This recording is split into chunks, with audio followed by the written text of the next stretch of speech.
Somewhere in the Nevada desert, buried 40 feet underground, something stretches in a perfectly straight line for 3 miles.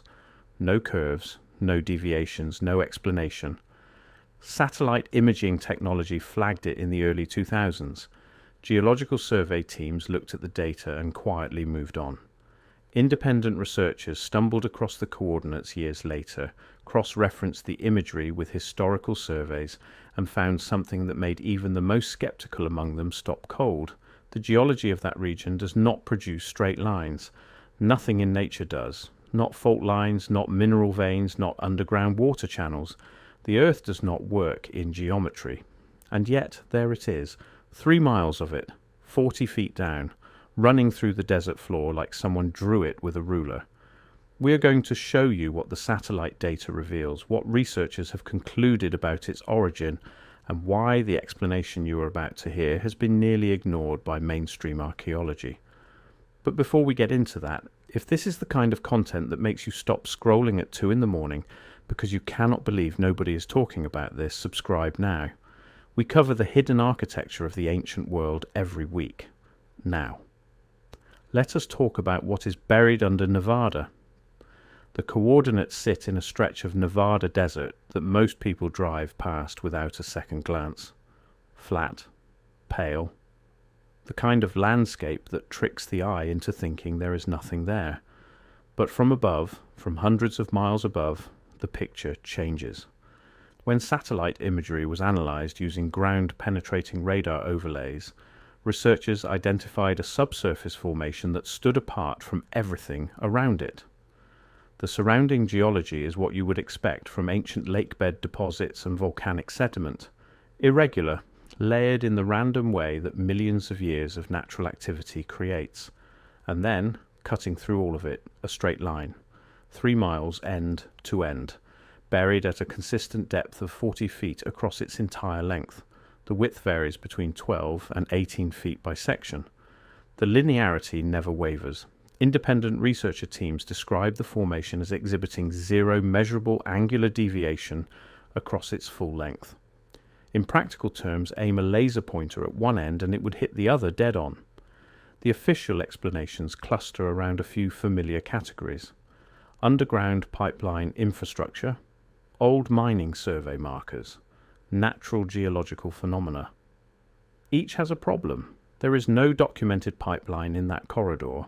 No mining claims on record account for a subsurface installation of that depth and scale.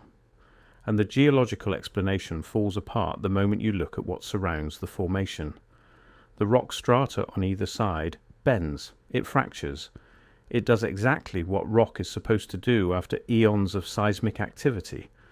The formation does not bend, it does not fracture. It runs straight, and then it stops. Both ends terminate without any surface expression. No crater, no excavation, no evidence of anything dug from above. Whatever this is, it did not go into the ground the way we put things in the ground today. That detail is the one that keeps researchers up at night. To understand why a buried structure in Nevada matters beyond simple geological curiosity, you have to understand the framework that historians and independent researchers have spent years building.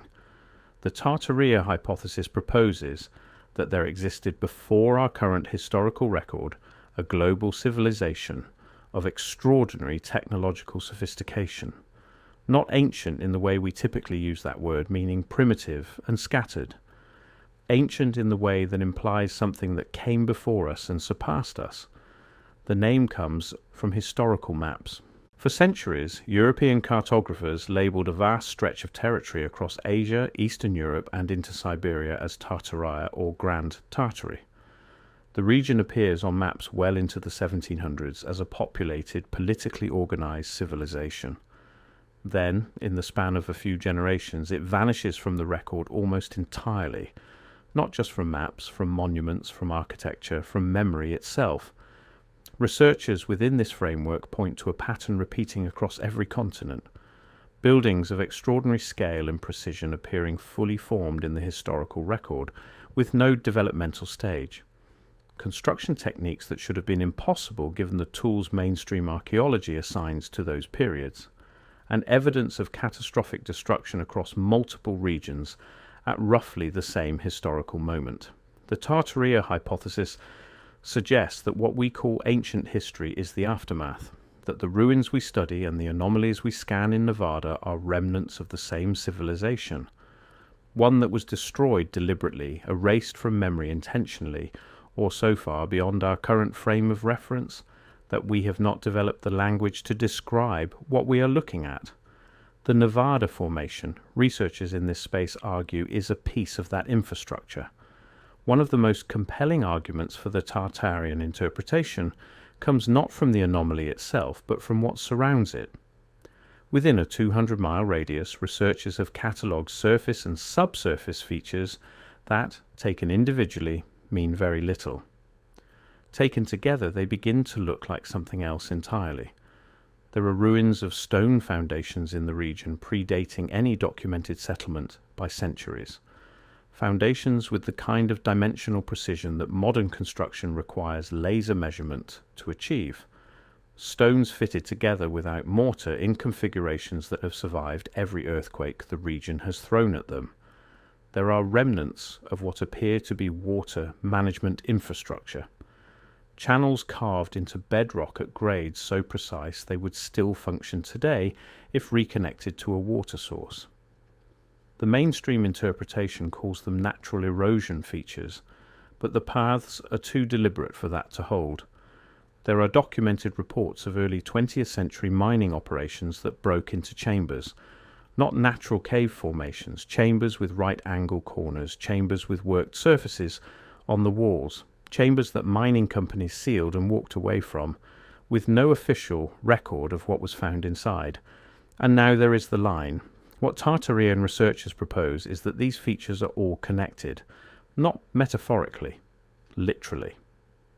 That the 3-mile subsurface formation is a conduit of something much larger, running across a landscape that looked nothing like the Nevada desert of today. The Nevada desert is not ancient. Much of the Great Basin region was, within a time frame that overlaps with human history, a dramatically different environment. Wetter, greener, capable of supporting dense population. The civilization that built the Nevada Formation may not have built it in a desert at all. This is where the conversation gets uncomfortable, because it requires sitting with a possibility that our institutions have an active interest in avoiding. The question is not whether something unusual is buried under Nevada. The satellite data makes that difficult to dispute. The question is why there has been no serious publicly funded effort to investigate. Mainstream archaeology is not indifferent to anomalies.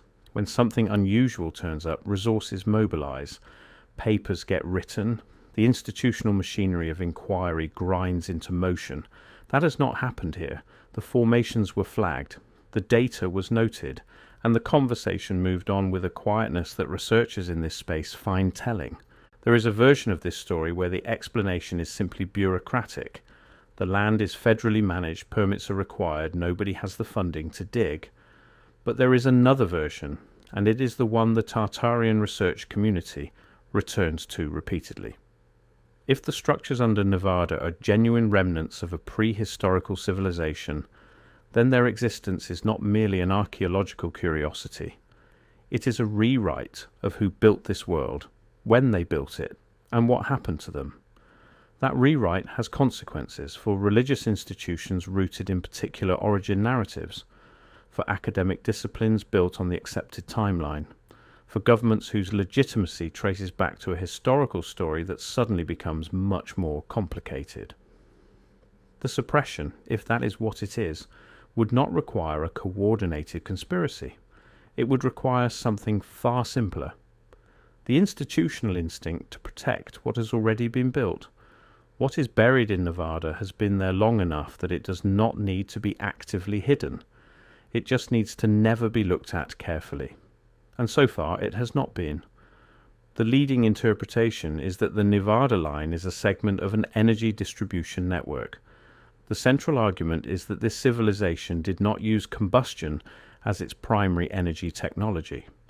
Evidence cited includes cathedrals and civic buildings in Europe and North America designed with features that serve no conventional architectural function but make complete sense as components of a system for collecting, moving and distributing terrestrial electrical energy, spires at precise heights, copper and iron embedded in stonework in configurations that look engineered, basement installations connecting to underground channels filled with conductive materials, buildings whose proportions, when analysed by engineers, look less like aesthetic choices and more like technical specifications. The Nevada Formation, in this interpretation, is a conduit, part of the underground network that moved energy from collection points to distribution hubs. The reason it runs straight for 3 miles is the same reason your electrical cables run straight through your walls. A second interpretation focuses on communication. Some researchers argue the formation is a continent-spanning signal network, the ancient equivalent of a telegraph line, that allowed the Tartarian civilization to coordinate activity across vast distances. A third interpretation, more haunting, is that the formation marks a boundary, a territory edge, a monument to a border that once mattered enormously and now sits 40 feet below a desert nobody lives in. Whatever the line was part of, the parts it connected to are gone or buried deeper still. The 3-mile segment survived because it was the deepest. The rest is ash and sediment, and generations building their civilization on top of rubble they were never told existed. Nevada is not alone. That is possibly the most important thing to understand about the Tartarian framework and why it has attracted tens of thousands of researchers, despite the absence of mainstream institutional support. In Kazakhstan, radar surveys have revealed geometric subsurface formations, straight lines extending for kilometers, predating any known civilization by thousands of years. In North America, the earthworks of the Mississippi and Ohio river valleys exhibit a geometric precision and continental scale that mainstream academia has never fully explained. In Australia, Aboriginal oral traditions describe underground passages crossing the continent in straight lines, and archaeological work has found subsurface structures in those exact locations. And in Europe, ley line research, dismissed as pseudoscience for decades, has been revisited using the same radar technology that flagged the Nevada Formation. Ancient sites of Europe align along axes of extraordinary precision, not mystically, architecturally, the way things align when they were designed to align. The Tartarian hypothesis says all of these patterns are the same pattern, that what we are looking at taken together is the skeleton of a world destroyed or erased, and that we have been living among the bones of it for so long that we stopped seeing them. The Nevada anomaly is significant not because it stands alone, but because it does not. One data point in a constellation that, once you learn to read it, becomes very hard to unsee. The problem with the Nevada Formation is that resolution requires exactly the institutional engagement that has not come. You cannot excavate federal land without permits. You cannot publish findings that challenge the foundational assumptions of your discipline without risking your career. You cannot fund independent research at the required scale without resources controlled by institutions that have the most to lose from the answers. What the research community has built is not proof. They will tell you that themselves. What they have built is a case, a documented cross-reference case that something happened to this world before the history we know began, and that the physical evidence is still here, buried under centuries of official silence. The line is 40 feet down, 3 miles long, straight as the edge of a blade. Somebody built it. Something about it was important enough to build with a precision our best modern construction would struggle to match. And then, for reasons that may have involved catastrophe or conquest, or simply the grinding amnesia of deep time, the knowledge of what it was vanished. What remains is the line. And the question that everyone who looks at this data eventually has to sit with, not whether something unusual is there, but whether we actually want to know what it is and what knowing it would cost us. Because what you decide there determines whether the line stays buried or whether it finally gets the attention it has been waiting underground to receive. If this is the kind of research that matters to you, subscribe. We publish new investigations into the hidden architecture of the ancient world every Wednesday. The next one covers the Star Fort network and the question mainstream historians still have not answered about why they were all built the same way. That video is on screen now. Click it.